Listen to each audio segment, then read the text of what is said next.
আপনি তো একটা ইমোশনাল কোশ্চেন করে ফেলছেন। আমি আমার নানুকে শেষবার এতগুলা মানুষের রিজিক ছিল আমার উপর। আপনজন নাটকটা এই মুহূর্তে একদিনে 1.5 মিলিয়ন মানুষ অলরেডি দেখে ফেলেছে। এটা একটা নারী কেন্দ্রিক গল্প ছিল, একটা মেয়ের ত্যাগের গল্প ছিল, যেখানে কোনো হিরো নেই। মনিরা মিঠু আপু ছিল আমার মা চরিত্রে। আমি দুর্দান্ত ভাবে একজন অভিনেত্রীকে আমার সাথে পেয়েছি, এটার অভিজ্ঞতা দারুণ।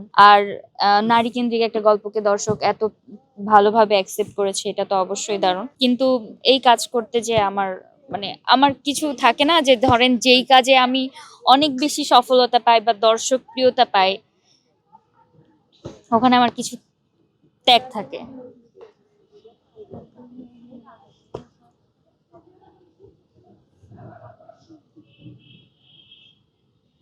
আপনজন নাটকটার শুটিং সেটে ফার্স্ট মনিরা মিঠু আপুর সাথে আমার ফার্স্ট কাজ। আর পুরো একটা সেট, ওখানে কোনো হিরো ছিল না, সেটের দায়িত্ব আমার উপর ছিল। সো আমি সেটটা কুইট করতে পারছিলাম না কোনোভাবে। কিন্তু আমি ফার্স্ট সিনে যাব, মেকআপ নিচ্ছিলাম, ওই মুহূর্তে জানতে পারি আমার নানু মারা গেছে।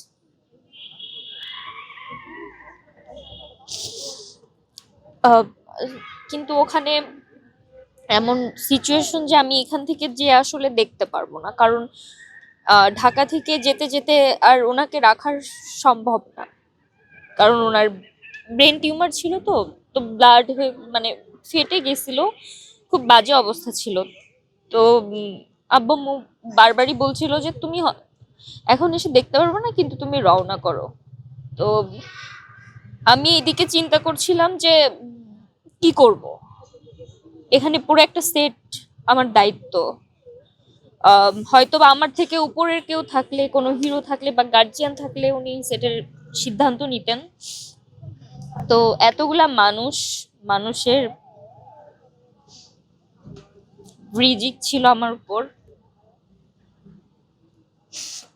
আমি আমার নানুকে শেষবার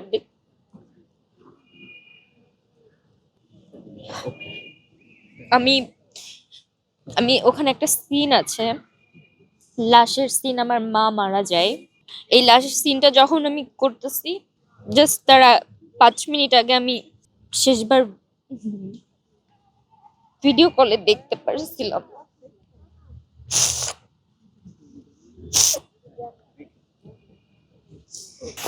সরি।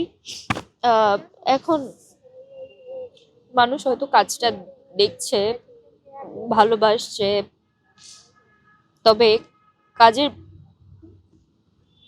কাজের পেছনের গল্পগুলো আসলে না বলাই ভালো। কারণ আমি তখন যে সিচুয়েশনে ছিলাম, ওই সিচুয়েশন আমি এতগুলা মানুষ, পুরা সেটে 40-50 জন মানুষ, তাদের রিজিক আমার উপর ওই দিন।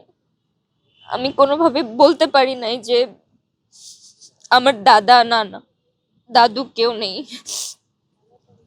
শুধু নানুই ছিল। আর নানুর আমি খুব আদরের ছিলাম।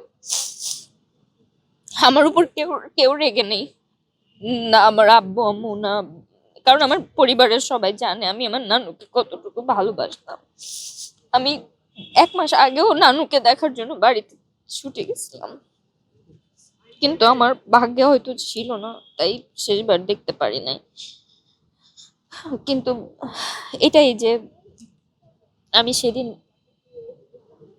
পারি নাই দায়িত্বের জায়গা থেকে। এটাই আমাদের স্টোরি। এখন মানুষ নাটকটা দেখছে, ভালোবাসছে, কিন্তু আমার এই আফসোস সারা জীবন।